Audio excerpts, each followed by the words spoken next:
Producer Dan, how you doing today, buddy? Doing all right. Yourself? Good. Back with another episode of EliteBaseball.tv Talk. And I think I got a good one for the listeners today. I talked to Travis last night in the cage, and I said today's topic is going to be each other's top three drills that I've been doing of recent. And you know how drills are, man. They're always cyclical, and you find some that you really get stuck on for a while. And these are, drills are always going to be used individually. And people often ask me, Travis and I both did a baseball webinar for the British Baseball Federation this week. And in every podcast and every Zoom presentation, inevitably, like the first question asked is, can you give me your best drill, your favorite drill? And I said, I hate to not give you a good answer on this, but in reality, I prescribe drills for the hitter. So what is a best drill for one hitter is not going to be the best drill for another hitter. So it's like really prescribing movement, the same way a doctor would prescribe something for a patient. You diagnose the issue and you prescribe the proper remedy for that. But I do have some that I think if I just had to get stuck with, I only can do three drills the rest of my life. This is what I'm going to go with. This is what I'm going to start with in today's show. So let's do this in reverse order, starting with like your number three.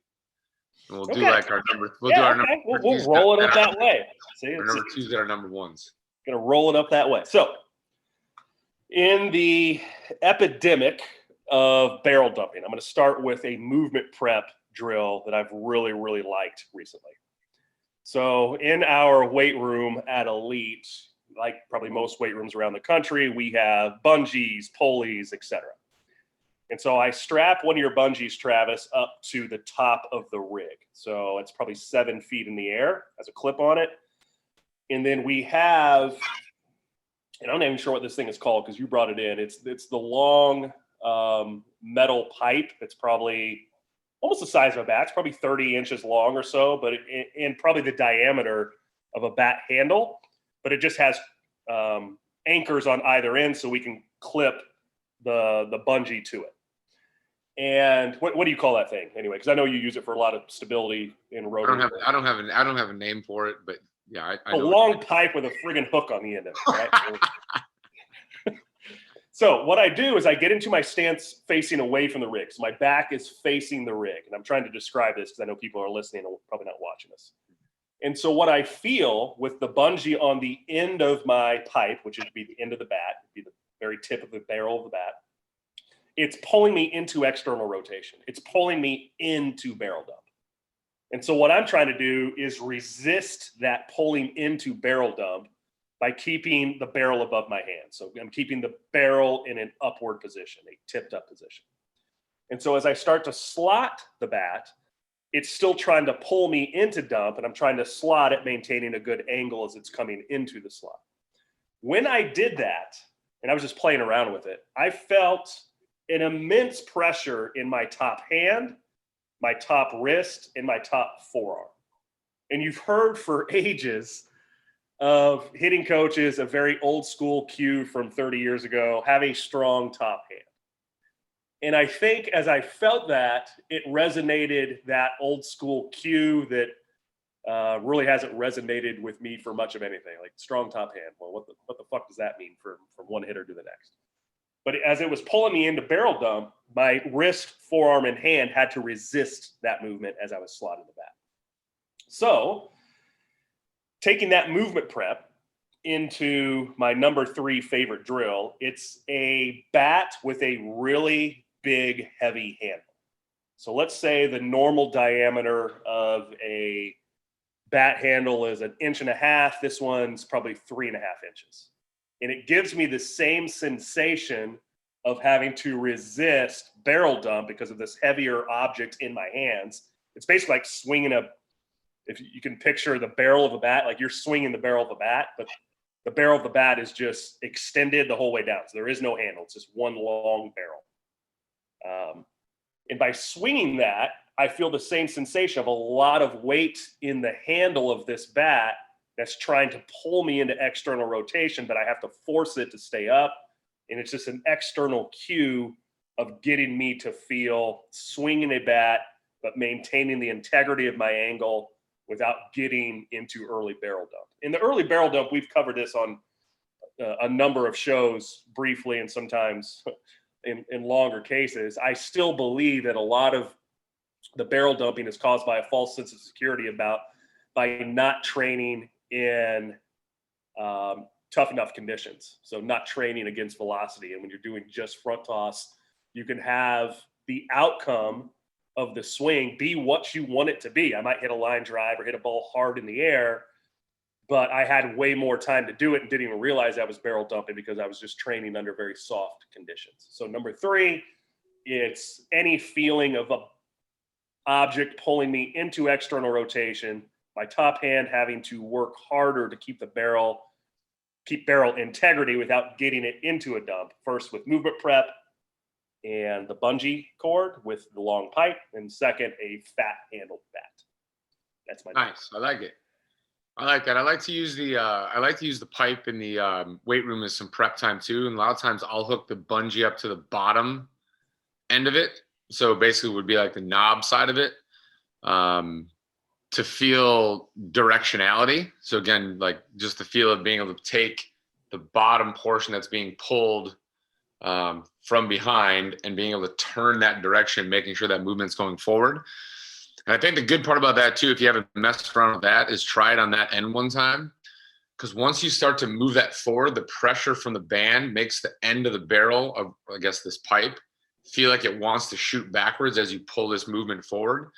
So you get a similar kind of feel there as well, but it allows you to go probably a little bit farther into your first move. Because when you have it at the top end, you're going to only be able to move a little bit because of how much strain is that far away. So I think both of those serve a really good purpose as prep field work. If people haven't done that before, trying to give that a shot in some way. I've done in limited environments without having a pipe. I've done the bottom end before by just taking J bands and hooking them up to the bottom of the bat. Which allows you then to put your hands over the J bands and still have that pressure without having this pipe at your disposal if you're doing that at home. So my number 3, honestly, like as I sat and thought about this last night after we talked, and I was like, all right, man, if I could only have 3 go-to drills, because again, like to reiterate your point, it's such a crazy thought because you're just like, well, who's coming in? Like, what drill am I going to pick for? Because everybody needs something different. But with number 3, I'm coming in with one of my probably new favorite ones, which is our overload bat. So our overload bat is a 37-inch, 40-ounce bat, and the majority of the weight is obviously end loaded. And because the end of the bat is farther away than the normal length of the bat, you can definitely feel the weight of the bat. And the reason why I like this bat is that it makes people have to be really aware of where their barrel is and when they're releasing the weight of the barrel. So when you've got an object that's got weight farther from you and it weighs more than what you're traditionally swinging, after your first swing or so, you become very aware of where that weight is. So if I'm doing let's say a barrel dump, if I was a barrel dump guy and I've got a 37-inch bat with a 40-ounce weight, and I start to dump the barrel early, the momentum and weight of that bat is going to make it very difficult for me to redirect in direction. Meaning, like if I'm trying to hit a ball, let's say even middle to middle up on a flip or tee or whatever you're using in this disposal, it's very hard to redirect that weight. So it makes you very aware of creating good directionality early and then being able to turn the barrel late, where you're basically being able to capture the momentum of your direction. And that goes back into forever. It was the debate of, are we trying to speed the barrel up early or are we trying to speed the barrel up late? And by all accords, in reality, either way, it takes time, number one, to speed something up. and it's not going to benefit you to speed something up when it's not going in the right direction. So the first idea would be create some sort of direction and then allow for speed to be generated. So this heavier, longer bat does that. So it usually starts with me leading into my visual thought for understanding barrel release that I try to give kids is you're not releasing the bat to go full speed, the barrel to go full speed away from the body until the barrel has a clear sight of the baseball. Meaning, and again, a lot of you guys Yeah, are that's a watching. really good point, man. A lot of you guys are listening and not watching, but it would be the thought of like, if I'm turning and if I've got the bat in my hands, as I'm turning here, the barrel still is not visible to the ball. So I'm not going to release the barrel here. I'm going to continue to turn. And then once the barrel is visible, bang, there I'm releasing the barrel. So on an inside pitch, if you're imagining an inside pitch, I would have to turn farther until I can clear the barrel to then release the barrel. And on an away pitch, if the ball is farther away from me, I don't have to turn as far until the barrel can see the ball. So on an away pitch, we typically tell guys or have told guys to think, let it travel. And in reality, the only reason we're letting it come closer to us is because we're going to release the barrel sooner. Yeah. So if we're going to release the barrel sooner, we can't try to work out in front as much on an away pitch. So not to hijack your drill, I'll let you keep going on that. And that's the downside of players that turn, especially young players that turn really fast but aren't very strong, is because they cannot control keeping the barrel hinged longer. Like as soon as they start to turn fast, that's the downside of your really fast turners, man. They cannot control, we'll call it the integrity again of now the hinge, because it wants to work out away from them. Yeah. That's the majority of it. I mean, that's basically how I set it up. I explained to them just understanding if they can get around the corner and have a free shot with the barrel, the weight and length of that barrel won't feel like it is as heavy as in their hands. When they first hold the bat, the first thought was like, oh my gosh, how am I going to swing this? And usually the first swing is a little bit like not great because they are releasing the barrel at the wrong time, and it becomes very difficult for them to then control it to the ball or to have any kind of speed to the ball because they've released early, and the rest of it's basically just trying to manipulate pulling the barrel back into a line of the ball. So coming in at number 3 is a overload bat. It's our Birdman bat that is a custom 37-inch 40-ounce bat. I had a probably 6'4", 240-pound guy swing that bat who has a push pattern. He could not get that barrel up to speed. Like he felt like, I cannot swing this thing. This thing is just using me right now. So it's interesting how, both of those things can be cured by that external feel of the heavy bat, heavy barrel. And going along with that, you saying like you don't feel the weight of that bat necessarily as much if you have a good swing pattern, which is why if I'm a college player, professional player, hopefully in a decent swing pattern by that point, I feel like players in our industry swing way too small and too light of bats. I would 100% agree with that. In fact, we took all the 33-inch bats out of professional clubhouse, and they will never be allowed back in again. Like the minimum size you can use is a 33.5.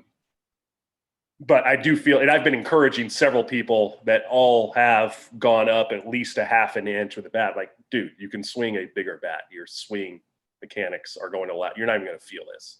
Now, if you're out of whack, and generally this is players out of sequence, or they do lose the barrel out away from them early or dump it, you're going to feel that way. But if you're in a good swing pattern, swing as big a bat as you can without it being detrimental to your mechanics. And you'd be surprised how big of a bat that you can swing and get a lot more out of it. Remember, the ball only knows the linear velocity and the mass of the object striking it. So there is benefit to the bigger bat. Which is also, as we understand kind of how that works, like moving moving slower is going to allow you to be more accurate.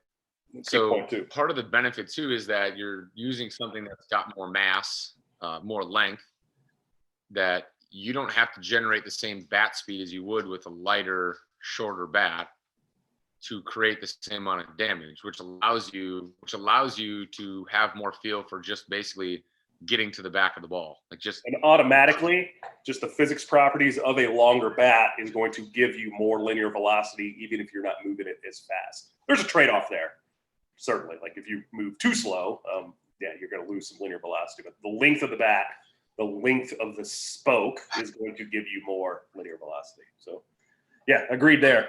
All right, I'm gonna head to number 2 now, and this 2 is an external bat that I developed with Birdman. And I'm sure there's other companies that make this bat, but anybody that's done short bat work, I always hated the feel of doing short bat work. Generally because the bats were always way too light. It was like using a little kid's bat. And then they pick their normal bat up again and they take like 3 swings and they're all out of whack because the weight is just so different. So it's like, why has nobody, and maybe other companies have done this, but I just approached a company and said, can you make this for me? So why hasn't companies made short bats that have the same weight and characteristics of a normal bat? So I think, I can't remember the exact spec on it, what length it is, and maybe you remember, Travis. I don't know, it might be 27 or 28 inches, but I think it's 27, 31 and a half, I think. Something like that, yeah. Yeah, 31 and a half ounces. So it's a short bat, but it's a short, realistic weight bat. And the short bat is one piece of it. But the drill that I like with this is called short bat, short finish. And so what I'm trying to do, you're forcing a two-handed finish, and not that a player has to have a two-handed finish. I'm not saying that. But because of the short finish, I'm trying to stop my swing. Trying to describe this so you can not see me and understand it without the bat going around the backside of my back. Right? So I'm going to finish my swing still in front of me. Let's just say that. So the bat finishes in front of your chest. I definitely get through contact. I definitely get through extension. And as the bat starts to go over my shoulder, it stops abruptly. So short bat, short finish. I like this. Number one, the reason it works is deceleration. It's forcing the player to decelerate. It is outstanding for a lot of, especially amateur hitters, a lot of guys that over-rotate to the pull side. So next, number two, as you can see from that, from decel, you create better direction. So it is a directional drill that if you do get over-rotational to the pull side, one, you're probably going to clip a lot of the balls and foul them off or not hit them well.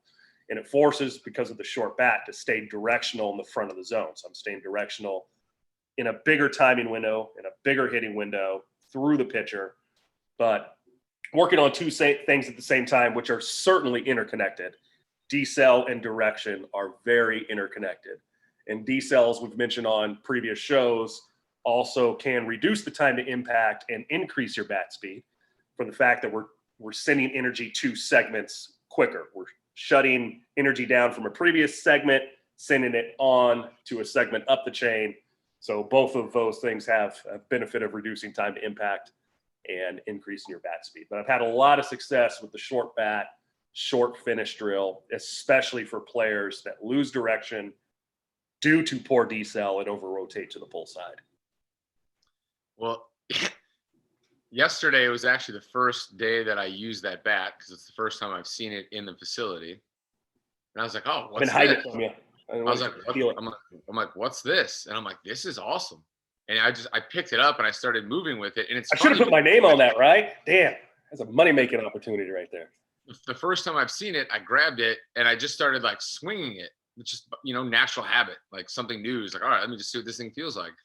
And it's funny because I naturally went to a short finish, like a 3/4 finish or like a Mike Trout finish. Yeah, that's a good way to describe it. Mike Trout, Jose Abreu type finish. Yeah, I immediately went to that finish without even thinking like, whatever. That's just, it almost felt right to move like that with it. And it was actually kind of funny that you brought that up. Now, the irony here, I think, is actually getting pretty funny. So as Justin was leaving our facility last night is when I was hitting with the kid, and he was walking through, and he goes, man, he goes, looks like he's tightened up his moves pretty good, because I had a loose mover in and he hadn't seen the guy swing in a while. And then he had just brought up like, hey, I've been doing this to try to take slack out of people's body a little bit back in the weight room, and doing this and like basically manually controlling the obliques and rectors. And he goes, that's what we should talk about tomorrow. This is how late we wait to think about what we're going to talk about. Well, it's supposed to be just like fly by the seat of your pants. Like, I don't know what you're going to talk about. You don't know what I'm going to talk about, but it ends up being good baseball talk. I think it's funny because I think a lot of people probably just think that we're just saying that kind of stuff. But like last night, he had said that, and then he goes, perfect. That's what we're going to talk about tomorrow. Let's talk about our 3 favorite like go-to drills if we had to go-to drills. And then he just walks out of the building. So I had no idea. As you would say, producer Dan, Ellis has left the building, right? So we have not talked whatsoever about what these drills are, which is why I was like, let's just do the reverse, like 3-2 to our number 1 like go-to. My number 2 is basically the same thought. My number 2 is a split grip check swing progression. I love the split grip check swing progression because of the deceleration properties, because of the directionality properties, and because of the connectivity properties, and because of the sequencing properties.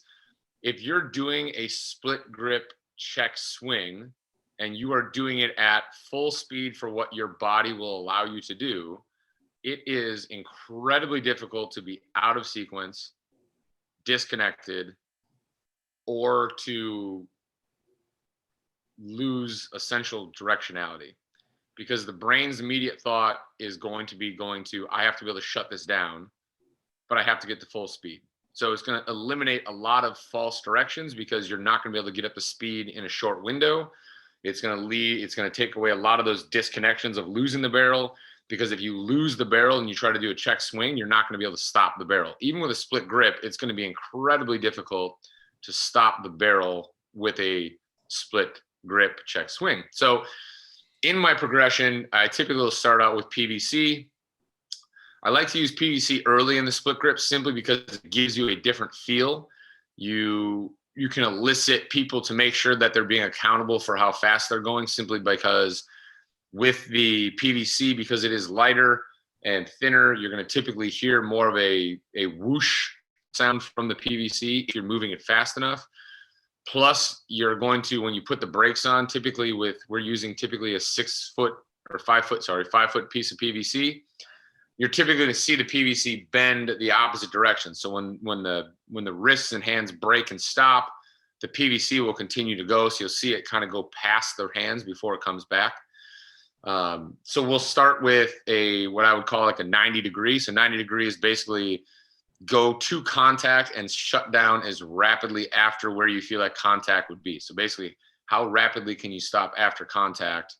And we'll typically start without any kind of object that we're hitting. It'll just be simply as fast as you can go, shut down at that point. Then transition that kind of into like what you were doing with the short overweighted bat, which would be like our half finish, our 180, or our kind of Mike Trout finish.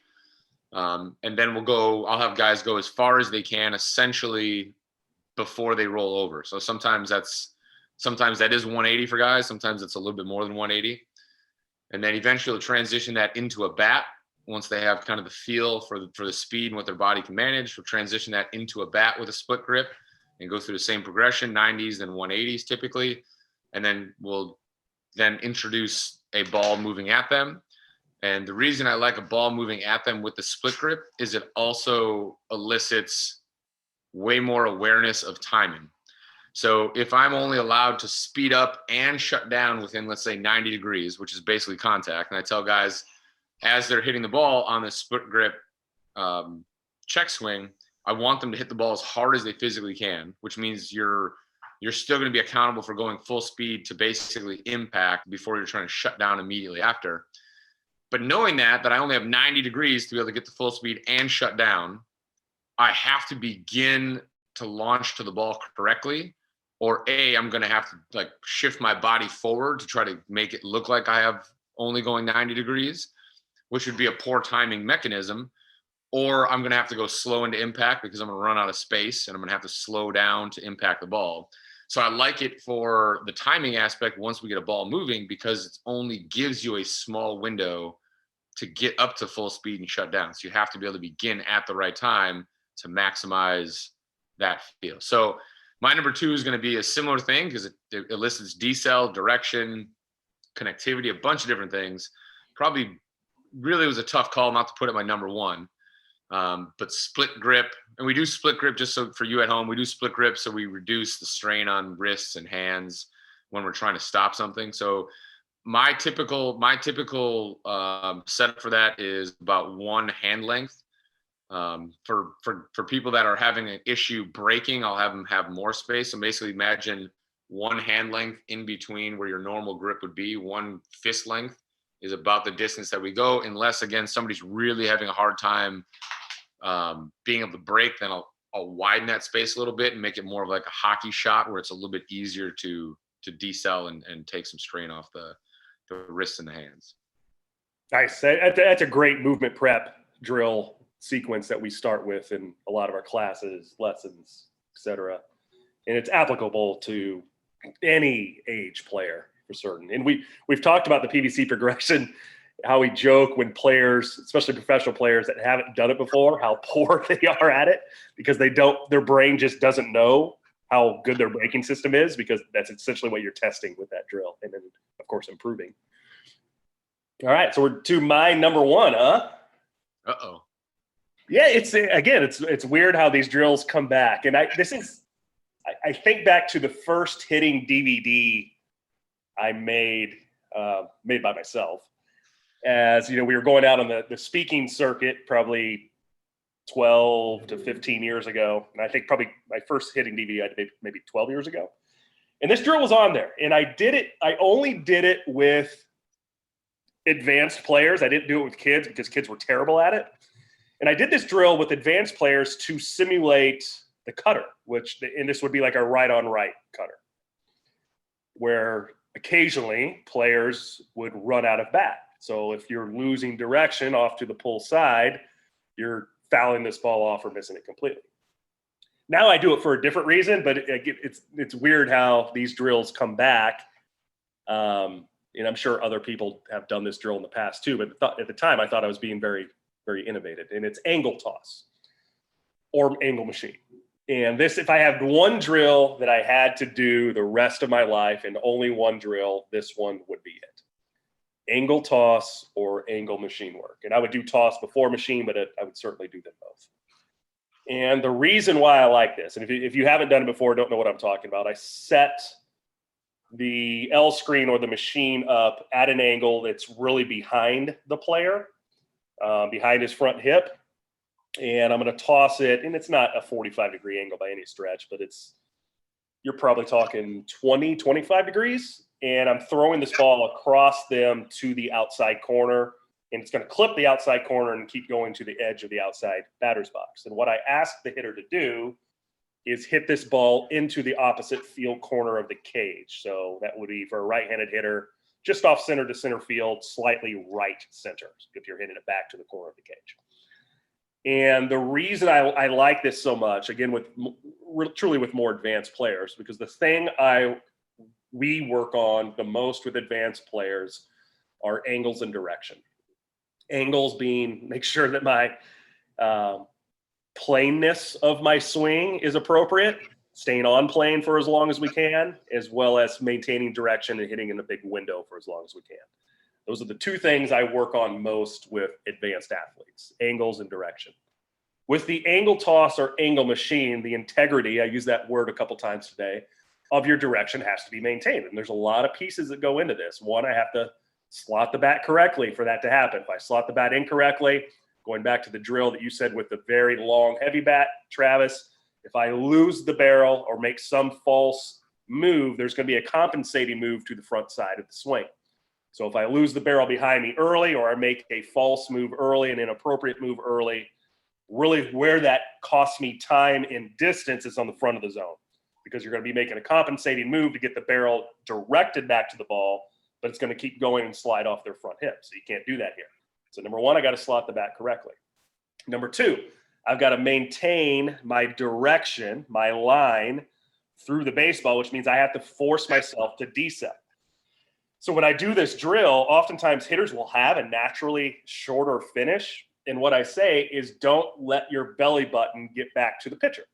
I say, I want you to shut your belly button down into that same corner. And sometimes I'll even put a PVC pipe on the ground on home plate, extending out towards the pitcher, but on this same line. So imagine a PVC, this white line being from home plate into this right center corner of the cage. I say, I want your barrel and your belly button to stay on this line. So essentially what I'm forcing them to do is shut or decel down sooner. Two, number three, give me appropriate direction. Can't have appropriate direction without good decel. So it's combining all these properties that we've just talked about into a drill that gives the player really good external feedback. I say, let the ball be your messenger.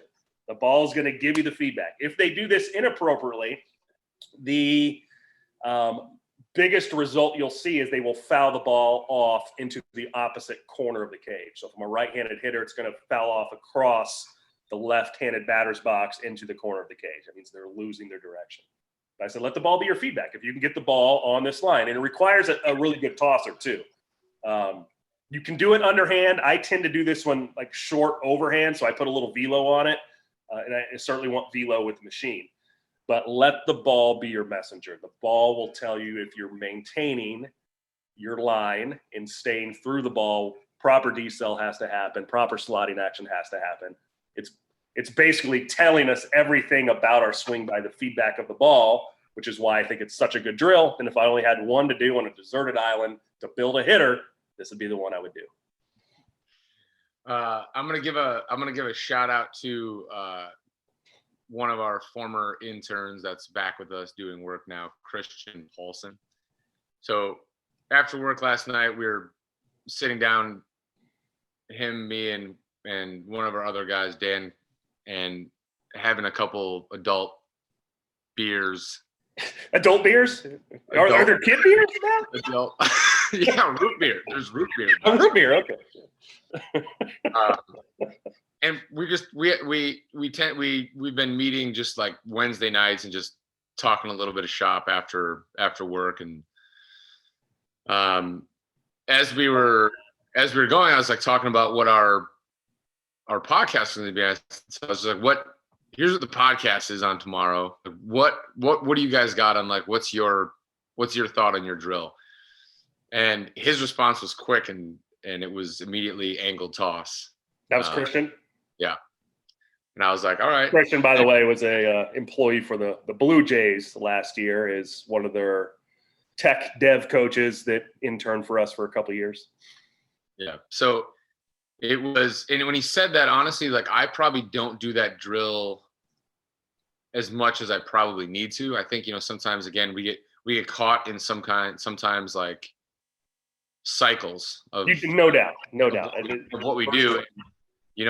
As he said it, I was like, man, I do it a little bit, but I probably don't do that as much as I need to with the players that are ready for that drill, because it is a very difficult drill.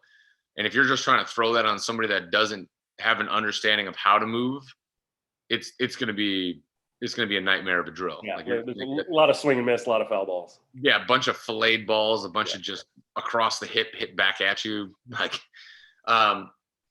but I like that drill. It's definitely I can see why that's your number one drill. So mine is a foot down drill.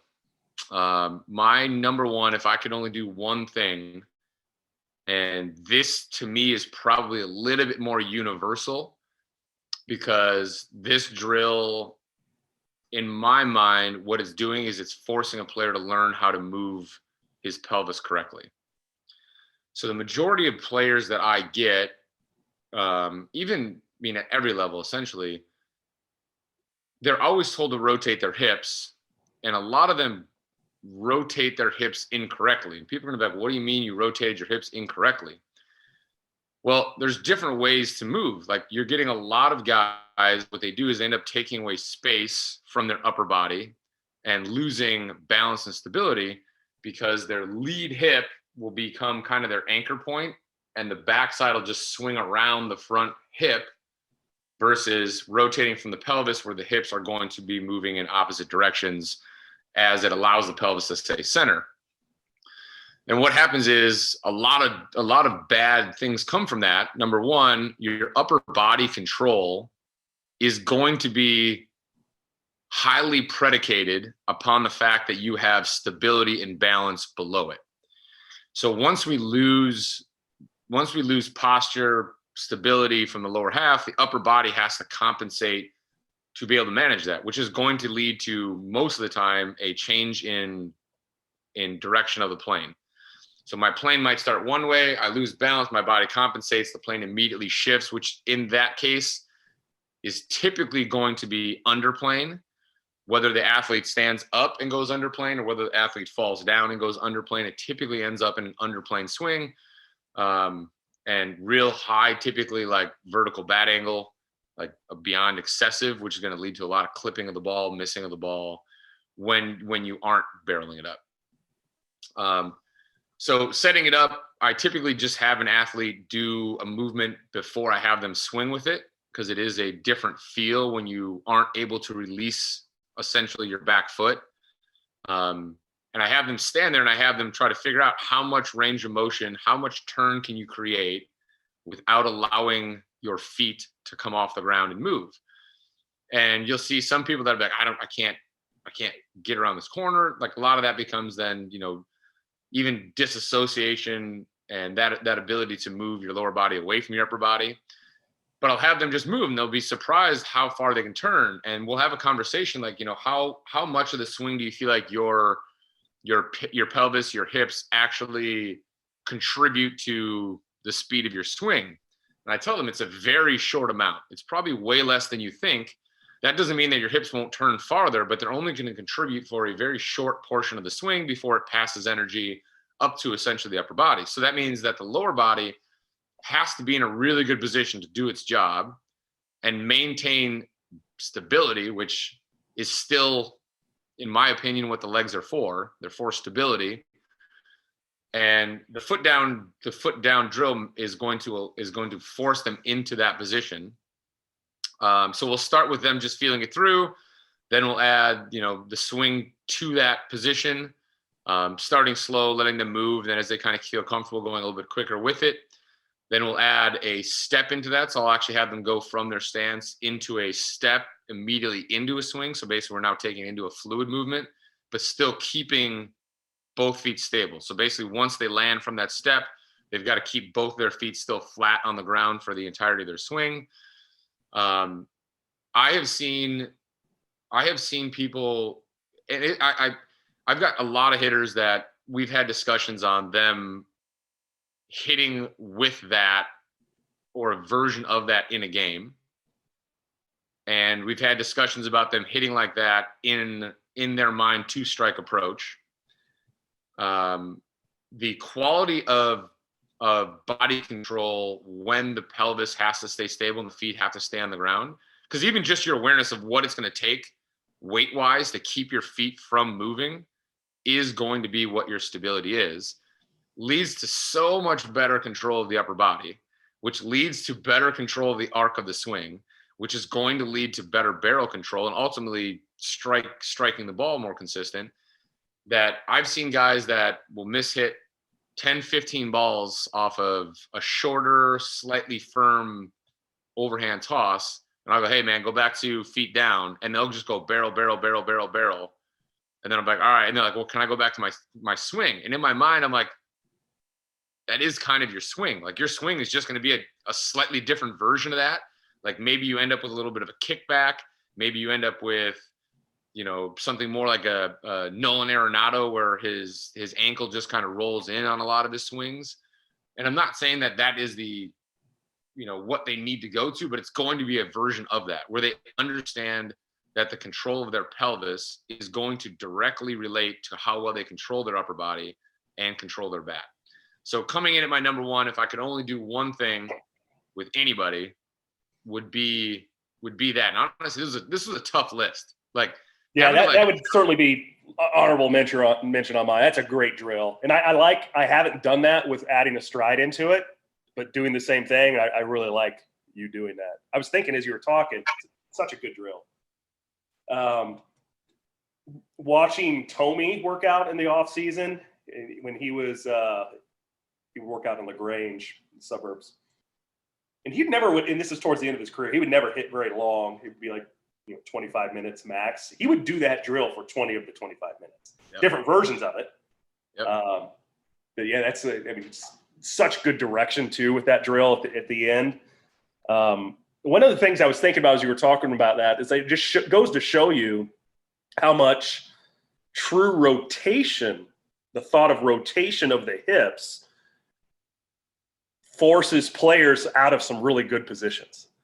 And so I hate to use the word rotation as much, and I wrote this down as you were talking, squeezing the pelvis. I'll talk about this here and kind of the biomechanics behind it. So when you're talking about the legs being stability, so I'm going to start with the front leg. When I get my front leg into the ground in this drill, or hopefully in a normal swing too, I'm getting into heel plant to become a very stable unit. Once my front leg gets into heel plant and becomes a very stable unit, what is going to create that stability, and this happens all at one time, and I'm going to start with this muscle, is my left glute is turning on and flexing. When it flexes, to withstand this energy that's going to come against it, it's squeezing the pelvis. The other piece that's squeezing the pelvis, that's going to feel a lot of pressure against it because my legs are essentially working against each other right here. So I'm a right-handed hitter, my left adductor. So I've got the glute and the adductor squeezing as now my right side is doing the same thing. My glute is squeezing the pelvis. My right adductor is squeezing the pelvis. And I have this push against it that contracts the muscles around the pelvis as tightly as possible, which is why when you do this foot down drill, where you are going to feel that when you actually keep your back heel down is going to be, for a right-handed hitter, your right adductor. You're going to feel this a lot in your groin. And the reason is that back heel is keeping the right adductor from completely grabbing onto the pelvis. It's saying, I'm trying to get there, but my back foot isn't letting me, which is why the back heel will typically still come off the ground when you're trying to keep it down. It's like, I want you to keep it down. You're probably not going to be able to do it because that right adductor is really strong. And it's going to pull the heel off of the ground. But I really think of that action of what ends up being rotation for hitters correctly is more as just grabbing the pelvis, making it extremely stable, squeezing both legs against one another, which ends up in correct rotation versus a more relaxed movement of the pelvis, which ends up being the spin out. And that's kind of hard to describe that. I mean, I wouldn't ever ask a hitter necessarily to, hey, did you feel your left adductor squeeze your pelvis right there? But being the geeks that we are, when I've done that drill, I really understand the mechanics of how the muscles grab the pelvis and actually put it into a good pattern. Did you stay with me there, or did I just go completely off? I mean, I get it. I mean, if people like, not everybody's going to know exactly what where their adductor is, but it's not, again, like this is one of those things, like if we had like unlimited time, you could sit and explain and everything and draw diagrams and show pictures of where it is. Like if people want to know where it is, it's easy enough to find at this point anyways. Like you just jump online and type in, hip adductor, and you're going to be able to figure out where it is. And you gave a pretty good description of what its responsibility is. But yeah, I mean, I think going through these lists, it's funny to just kind of think about things we value. And I think about like what I left off the list. And like, beyond that is going to be why I left some of the stuff off the list, is just simply some people are going to have a harder time being able to mimic it in certain situations. Would be one, obviously, like high velo. So, not everybody's going to be able to throw a baseball exceedingly hard or hard and accurate, or have, access to a machine that's going to be able to throw high velo. But high velo to me is like honorable mention from the standpoint of it would possibly be on my list if it was easier for everybody to have access to do something like that. But high velo exposes so many faults that you can't bring out in a controlled toss, tee, flip situation. And I mean, I can't imagine most people could disagree with that, because realistically, you're trying to get to a point where, in my mind, that your practice is harder than the game. Where when you start feeling comfortable managing higher velo, not feeling like you have to rush and be beat, and you figured out how to take out some of the little disconnections in your swing to be able to get there on time, and then you get in the game and that velo seems considerably much more manageable because you've had time to figure out those holes, versus staying slower in practice, then getting in the game and realizing you have holes in your swing, but now it's too late because I'm in the game and I'm in panic mode, trying to cheat, trying to get to a ball, and then some guy throws me, even at a youth age, just a terrible breaking ball, but it's like the nastiest thing ever to me because I'm so out of it trying to chase that fastball speed. So high velo is definitely, like, for me, like high honorable mention of, like, has to be on the radar for anybody trying to really transition what you're doing in your training to a game. Yeah, that's great. I'm glad you said that. That's the ultimate test, right? And if anybody wants to know how much is too much, been doing high velo with guys in the morning right now as they're preparing for different minor league camps. And I know too much is too much when they lose the look of being very comfortable against it. So we'll start them. Typically, I'll go 85.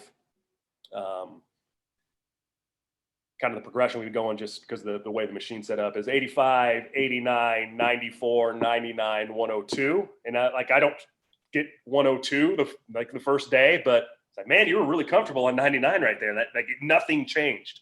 You're really what we're talking about is the tempo typically and the smoothness of it, and not trying to fight velocity with energy. That's usually what happens, is guys feel like, oh shit, I gotta get to this ball, and they get amped up, and it just kills the pattern. But I've had guys recently like look very comfortable off 102. That's like, man, you're in a really good spot right there. That's the ultimate test. Yeah, what I do too, like with our machine in there, is I'll start it depending on the age. Let's say I'm starting it at 75. Let's say I've got like a 13-year-old kid in there, advanced 13-year-old kid, obviously, if we're starting at 75, but we'll start at 75, and I'm like, hey, we're gonna jump on and go here, and I'll tell them when it's at 75, I'll tell them it's at 70. They're like, all right, we're going at 70, but the machine's at 75, and I'll let them kind of take their first 5-6 swings and get adjusted to it. And once they start finding their rhythm, they start barreling balls, I will turn the machine up, but I won't tell them I'm turning the machine up. And if they ask, like, if they're like, oh, that one looks quicker. Otherwise, if they're hitting and they just keep hitting it, let's say I turn it up to 80 and they're just hitting it, I don't say a word. I just let them hit, just let them think they're still hitting 70. If they ask, oh, like, that one looks faster, did you move it up? Like, yeah, I turned it up a little bit. It's like 73, 74 now. And in their mind, like, all right, well, I hit 70. I should be able to do this. And I do it a lot of times too, because I think a lot of guys, as soon as you tell them how fast it's coming, they immediately go into panic mode. Like, oh my gosh, like this fast. The other day, I got to, with it was a 13-year-old. I got up to 90 with him. And at that point, he started clipping. He was clipping the ball. He wasn't barreling it, but he's clipping the ball.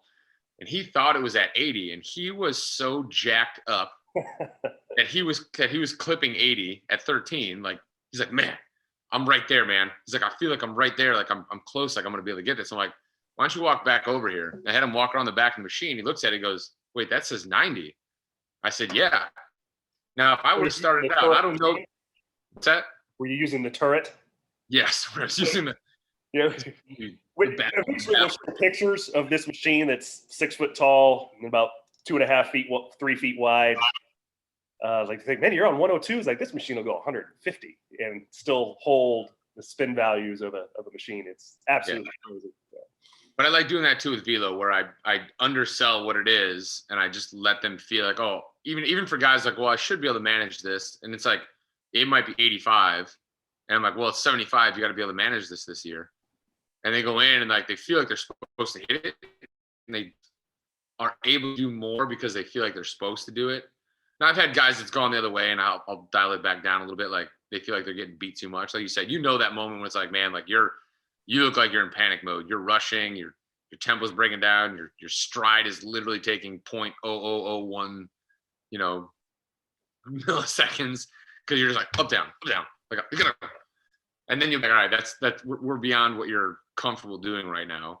Like I might let them sit there for a couple and just see if they can make any kind of adjustments on their own before we obviously either talk or we dial it back down a little bit. But high velo, definitely high mention. I would definitely put the angle toss on my high mention. Again, like, probably something I haven't utilized as much as I probably should. Again, like, man, like there's just so much, like there's so many things always going on in my head as I'm watching people hit that it's like, oh, let's go here. And then it's like, oh, you know what? I should have done that. And then like you like bookmark it, like, all right, next time they come in, like I'm gonna get some of this done, and then they come in and you ask them like, hey, what do you need today? Like what you've been feeling, what do you need? And then they give you a response, and then where you were thinking you want to take it, you all of a sudden take it somewhere else because they're telling you that they're, feeling uncomfortable with, breaking balls. You're like, all right, well, let's get you seeing some spin today. Let's work on having some outs and some adjustability on something off speed. And then you go away from that thought again. And the next thing you know, it's been a month and you haven't gotten back to doing what you intended to do with them. And be like, it's not like you're not getting work in. It's just you had certain plans and those plans changed based off of, your student, your client, your player. Ever-changing environment, no doubt. Yeah. So. Well, thanks for joining us today, Producer Dan. We'll hold off on Don't Be That Guy till next week's show, since we've already gone 50 minutes here today, and that's probably all anybody wants to hear. Travis's nice voice. Did you have a good Don't Be That Guy this week? No, actually, I was just going to come up with one on the fly, so I'm glad that we're going to postpone this one until next week. We can figure that out. All right. Thanks, everybody, for listening to the show. You can find us on Spotify, Apple iTunes. I don't even know why I mentioned that, because if you're listening to me now, you have found us. But spread the cheer, everyone. See ya.